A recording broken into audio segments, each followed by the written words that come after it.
back, and this is my third interview with Dr. Lara and Johnny Fernandez, coming to us all the way from California. And today we're talking about women entrepreneurs and finding love. And this is our third interview, as I've just said. So make sure that you watch the first two interviews because they're full of phenomenal information. And in this interview, we're going to talk about a reality, and that is mompreneurs. So women who are successful entrepreneurs and who also wear the hat of being single moms. And I wanted to know, is it possible for mompreneurs to find love?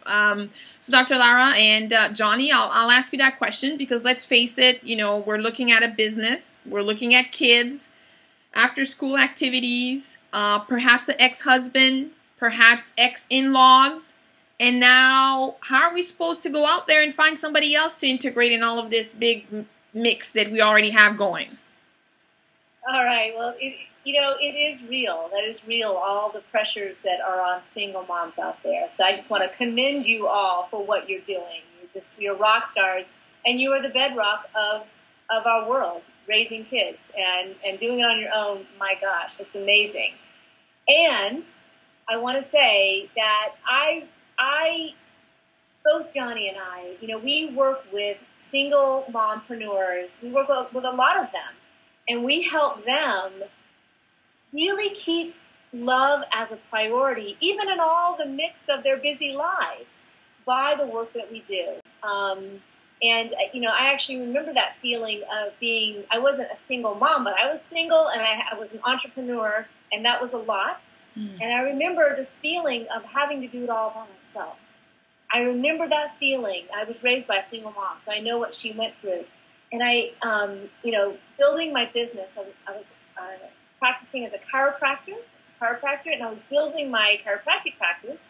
And this was before I met Johnny. And I remember, all the marketing I had to do. You know what I mean? Had to get out there. I had to go to health fairs and bring, heavy boxes and lift all the stuff by myself to put on a booth, to talk to potential new clients, new patients, and all of that. And I did that all by myself, and it was tiring. I would do long days of that. And I remember doing the inner work to remove the blocks, to find love. And I met Johnny, and we were very rapidly falling in love with each other. But I remember at one point early on saying, I've got a really busy day tomorrow, honey. I just, I've got this big marketing event, and I'm kind of looking forward to it, but I, kind of not because I have all these heavy boxes, but, I got to do what I got to do to keep building my business. And I remember when he turned to me and he said, "Can I come and help you?" When he said, "Can I come and help you?" I mean, I just get tears in my eyes right now thinking about it. That feeling of somebody wants to help me. My man wants to help me. He wants to be with me and help me and make it easier on me and lift all the heavy stuff. And I don't have to do it alone. I have to do it alone. That feeling right there, that was priceless. and I just want to say, for you single moms out there, you're a role model for your children, and you want them to see that love is a priority. You want them to take on love as a priority. You want them to have healthy relationships. So who are they going to learn it from?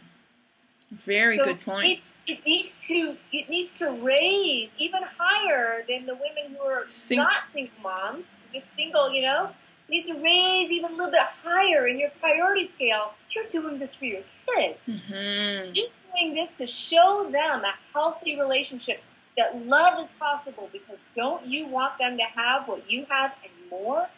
Of course. So raise it up in your priority scale. Yes, you're tired. Yes, life is real. You've got a lot going on.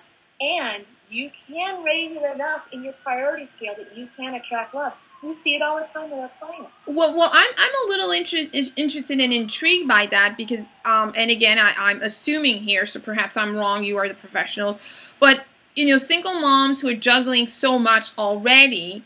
We in the first two interviews that we've done, we've talked often about there are good men of quality out there. Perhaps for single moms, it's even more important? I'm not saying that for singles without kids it's not important, because, you know, we have to stop going after the bottom feeders. But for single moms, the safety of the child, emotionally, mentally, and perhaps physically, is really at stake. So, you know, how do you help single moms get over it? Because it may be a limiting belief for them to think, well, I'm a single mom, I can't go out there and replace that love, because my whole livelihood and my whole life is really dedicated to my kids. How are you able to help those women make sure that they have their families safe and they feel okay about that, and they're also out there looking for the quality men who will help them, in their lives? Well, one of the things that we know is that as a parent, we have a 10-year-old, and as a parent, what do we want for our daughter? We want her to grow up loving herself. Yes. We want her to know that she is important. We want her to know that her desires are important.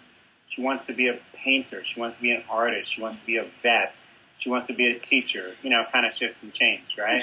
Every 2 weeks. But what we tell her is that you can do that. You can have what you want. You can create your life the way you want. And we want her to know that and feel that. And what's the best way to teach a child is to live it. Because, it's just chatter coming out the mouth. They're watching how we live. And so for the single mom, you may say all you want about you can live your dreams. You can do what you want. You can have what you want in life. But if you're not living it yourself, your kid says, I see what you're saying, but I see even more what you're doing. Mm. And so the best thing that we can do for our children, we believe, is to teach them to love themselves and to experience love and to experience being loved. Because, like, when you go to hug your child, isn't it beautiful when they hug you back?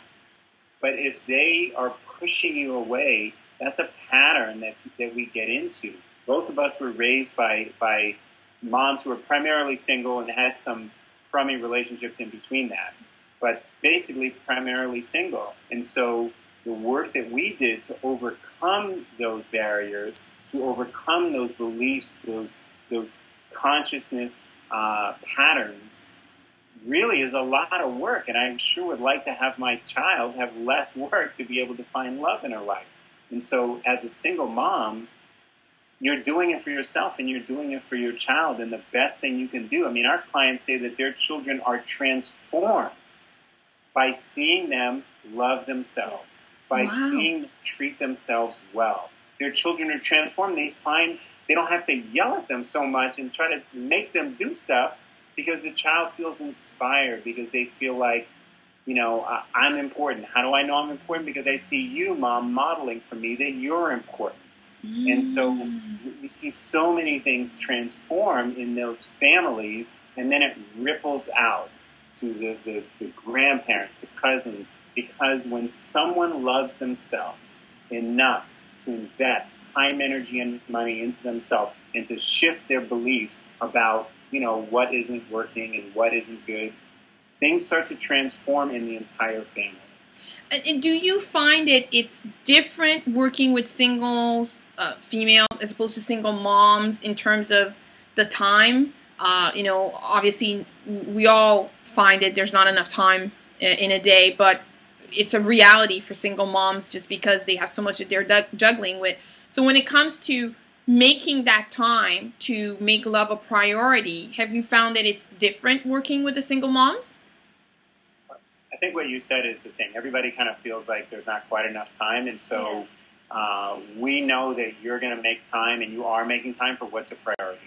That's the bottom line. We hold you in your power. Okay. You can create your life the way you want. If something is a priority, if I told you that your, child was going to, be deathly ill if you didn't fly across country, do some week-long something, and then come back and do it without complaining, you do it. Yeah. To save your child. And so it's the same thing. You'd walk across country. You'd swim across country for your child. And that, we want you to pour that kind of energy into loving yourself so much that spills over. And that's what's extraordinarily attractive. Because a man of quality is attracted to a woman who's passionate about her life, who knows herself, who's confident. I mean, when we did our Men of Quality interview series, that's what the men said. Everyone who we interviewed who's with their sweetheart, when you asked them, and we asked them in the interview, what is it that attracted you most? And they said different versions of her confidence, her sense of self,